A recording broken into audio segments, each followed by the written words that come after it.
Well, good afternoon. It's fantastic to be here, and as Greg mentioned earlier, I had a terrific opportunity to be with him this morning at Palatine High School to meet some of the students who may be joining you all here at Harper College in the near future.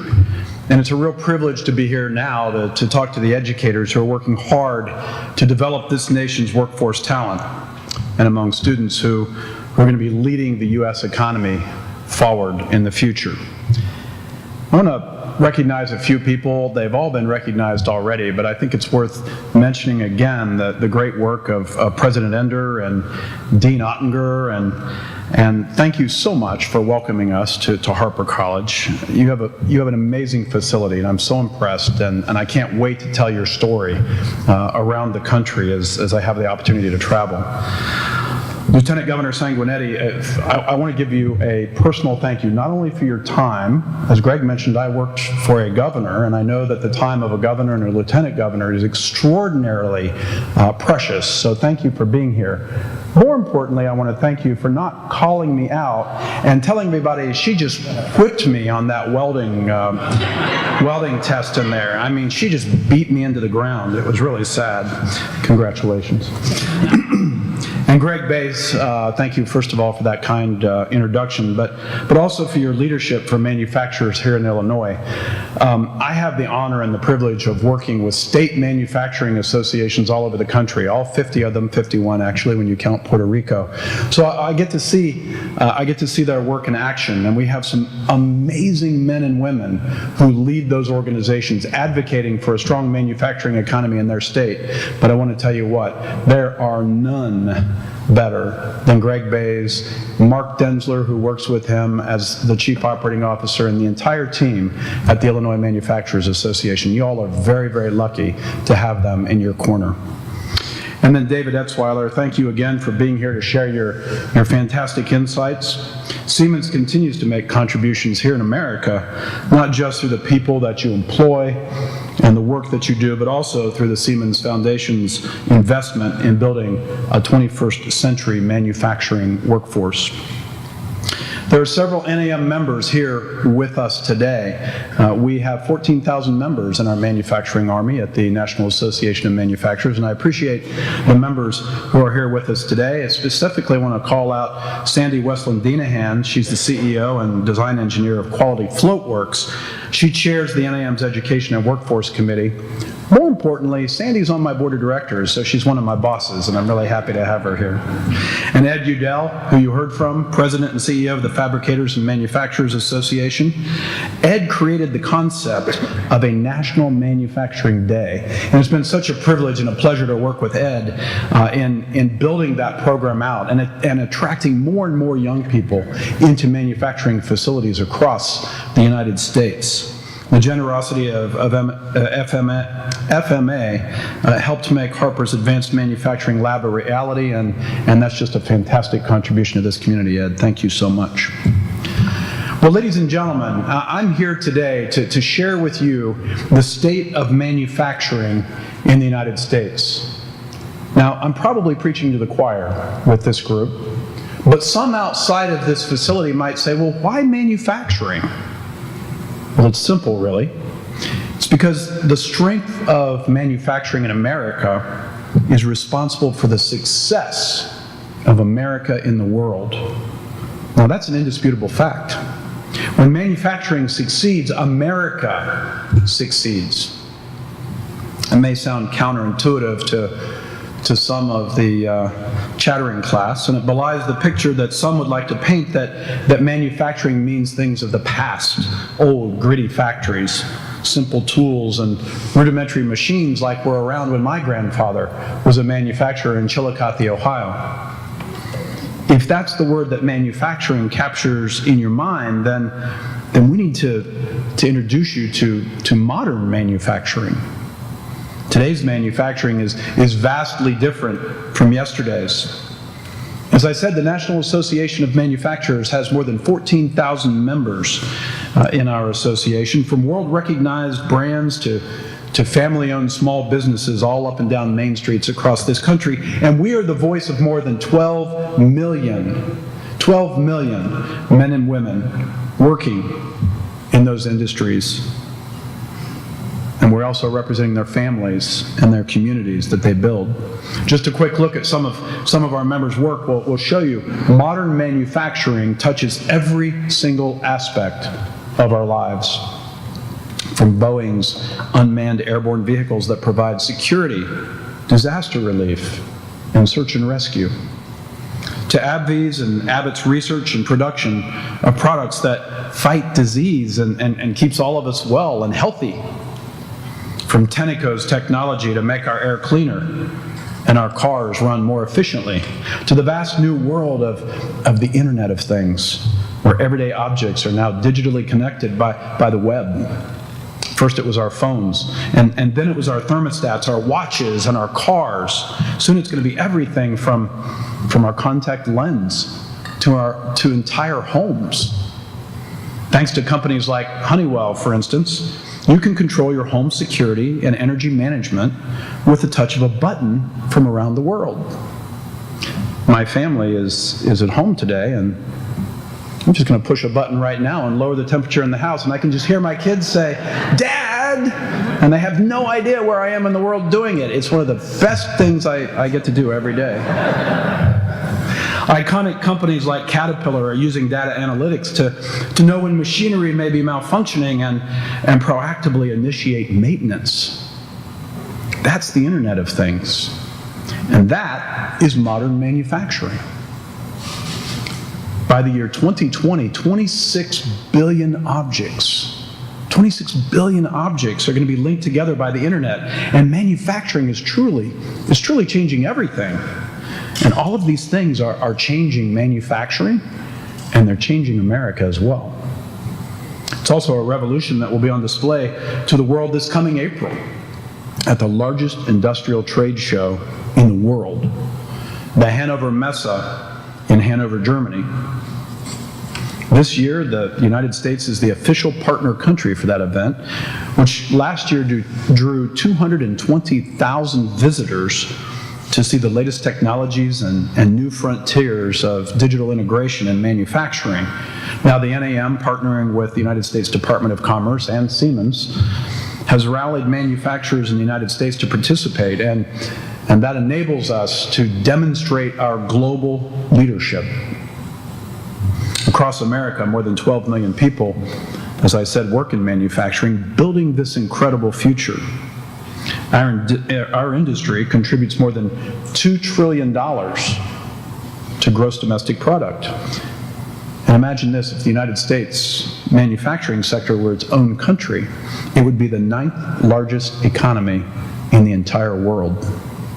Here in Illinois, manufacturing employs 10% of workers and contributes about $100 billion to your state economy. And get this important data point. For every $1 that is invested in manufacturing, that creates another $1.40 of spin-off economic activity in other sectors throughout the economy, creating jobs and opportunity for hundreds of thousands of Illinoisans and Americans. So you see, the state of manufacturing, ladies and gentlemen, it matters. It matters for the state of our union. Every day, manufacturers go to work competing to win, but there remain obstacles to forging an economy that lives up to our people and to the potential that we can unleash. Unavoidable economic headwinds, global economic weakness, and worldwide instability they've truly roiled manufacturing. And while these challenges will be slow to change, our leaders have the power to fix other self-imposed barriers, policies in Washington, D.C. that imperil our promise. These barriers exist because Washington hasn't yet summoned the will to change them, and because in some ways we, the people, haven't done enough to fight for manufacturing as essential to American exceptionalism. Now, just as American Idol is entering its final season, some of us say finally, it's also time to stop selecting our political candidates based on how they sound rather than what they can do. what they can do for manufacturing. Of course, if you listen to the candidates who are out there campaigning, well, they're all supporting manufacturing, at least rhetorically. And the same is true of our leaders in Congress and in state capitals and among the general public. But words alone don't build the right business environment or produce a skilled workforce. So at the NAM, we want to make it easy on our leaders. We're spelling it out for them with exactly the right policies for manufacturers and for America to compete and to win. So we just released Competing to Win. It's our 2016 economic growth agenda for economic growth and American exceptionalism. It's a policy roadmap that's guided by four core values, which also happen to be foundational principles of this country that we all love. The first of these is free enterprise, market forces that drive innovation and growth better than any other system ever conceived in the history of mankind. The second of these is competitiveness, our ability to expand markets and succeed in the global economy. The third of these is individual liberty, which is the creativity and the entrepreneurship that is unleashed by protecting, defending, and yes, advancing the basic freedoms that are enshrined in our Constitution and our Bill of Rights. And the fourth, ladies and gentlemen, is equal opportunity, our shared belief that each and every one of us, if given the chance, has the potential to contribute to the success of our companies, our communities, and our country. Every policy proposal on this agenda supports those principles, which are also the values that keep America exceptional. Our message is this: if a candidate wants to be a manufacturing president, if Congress wants to energize the manufacturing economy, if you want to be a manufacturing voter, well, this is the agenda. We zero in on 11 areas: tax, trade, energy, environment, transportation, labor, immigration, workforce, healthcare, innovation, and regulatory and legal reform. And that's more topics than we have time here for this afternoon. So I'd like to focus on a subject central to your mission here at Harper College, and that is developing the nation's workforce. Over the next decade, the United States will need to fill 3.4 million manufacturing jobs. But 2 million of those jobs, 2 million, are going to go unfilled because there's a shortage of workers with the skills that are needed for those jobs. It's what we call the skills gap, and it affects all of us through lost innovation, lower productivity, and suppressed economic activity. The problem is especially disheartening given how hard it's been lately for even college graduates to find good jobs, even though manufacturers, as you heard just a few moments ago, even though manufacturers have plenty of jobs to offer. The average manufacturing worker earns over $79,000 annually, and that's $15,000 more than the national average for other industries. About 1.5 times the salary, in many cases, of other industries. These wages can provide a good life for a family while saving for education and retirement. So it's kind of important to ask, why then would only 37% of parents encourage their kids to pursue manufacturing careers, and why do only 18% of students view manufacturing as a top career choice? Well, it's because many people don't understand modern manufacturing. Images from a century ago still hold sway. Now, manufacturers have an obligation. Manufacturers need to replace those images with visions of what manufacturing is today. It's exactly why the Manufacturing Day program is so important. We need to present students like you with exciting propositions. You want to feed the world? Well, manufacturing is transforming agricultural technologies to provide plentiful, nutritious food for a growing population. Want clean energy and a sustainable economy?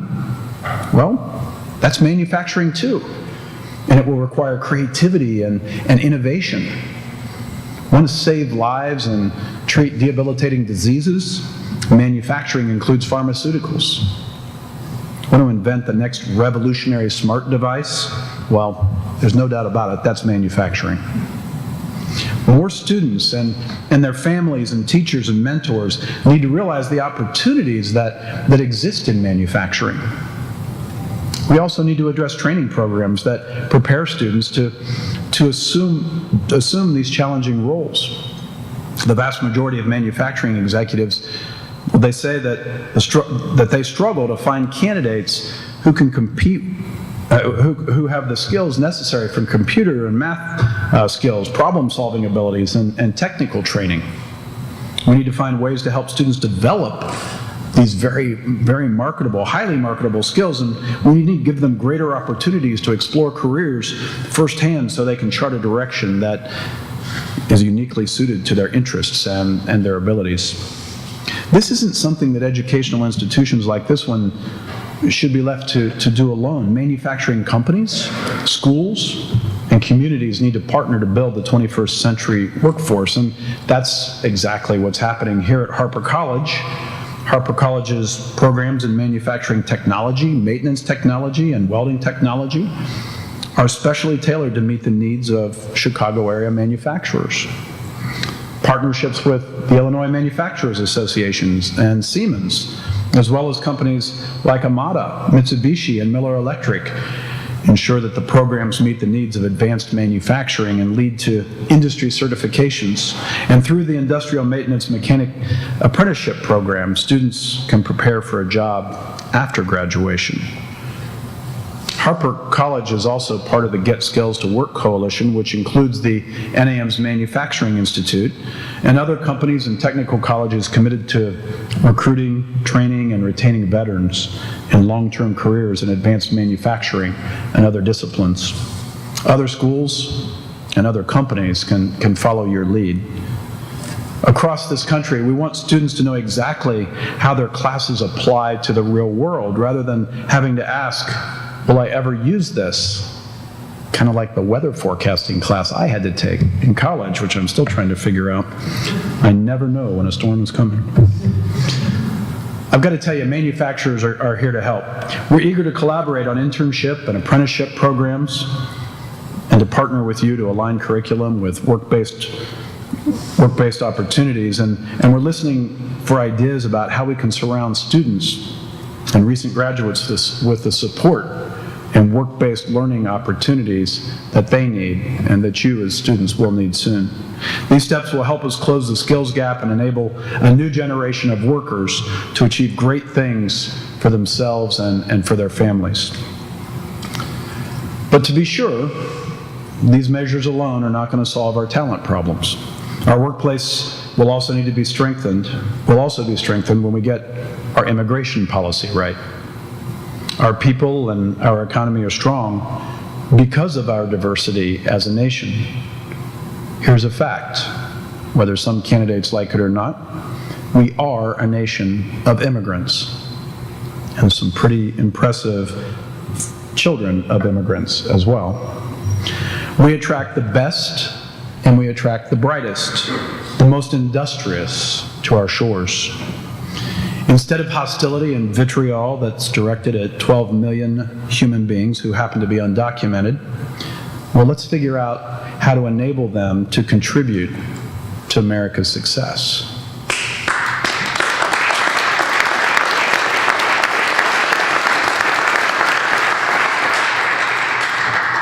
Let's acknowledge that our immigration system is broken. Let's fix it, and let's get it right. We should advance a rigorous and fair employment verification system, institute a border security plan that allows for free trade and improved security, increase the number of employment-based visas, and streamline the employment-based green card system, and allow for those that are unused to roll over from year to year. And most importantly, let's get a pathway to citizenship for those who want to be a part of the American dream. That way, talent nurtured right here in America can be put to work ensuring the future of American exceptionalism. And ultimately, ladies and gentlemen, that's what this is all about. Empowering us to pioneer the future. It's about helping real people build better lives. To offer the mom living in Chicago a job to provide for her children today and for her retirement tomorrow. To give the family in Wheaton a chance to advance and achieve a higher standard of living. To ensure the veteran coming home to Springfield can enjoy the freedom that she defended for all of us overseas. And to give communities across the state of Illinois and across our great nation a foundation for growth and hope for tomorrow. Throughout America's history, manufacturers have made our country stronger by the people that we employ, the lives we touch, and the products that we make. Today, building a stronger country, well, it requires something else. Bringing the right leaders together to get the job done. We need to elect and support people who believe in solutions, those 4 fundamental principles that I outlined earlier: free enterprise, competitiveness, individual liberty, and equal opportunity. You know, leading our great nation, it's about more than who can yell the loudest, or who can denigrate others the most, or who can express the least desire to reach across ideological lines and work with others. No, true leadership that is worthy of the promise of America brings out the best in all of us. A great leader appeals to our aspirations as a people. A great leader unites. He or she does not divide us. So that's why we're raising our collective voices, the 12 million voices in the manufacturing army, to speak out and to take a stand. And I've got to tell you, right here and right now, we need you to join us. We're manufacturers.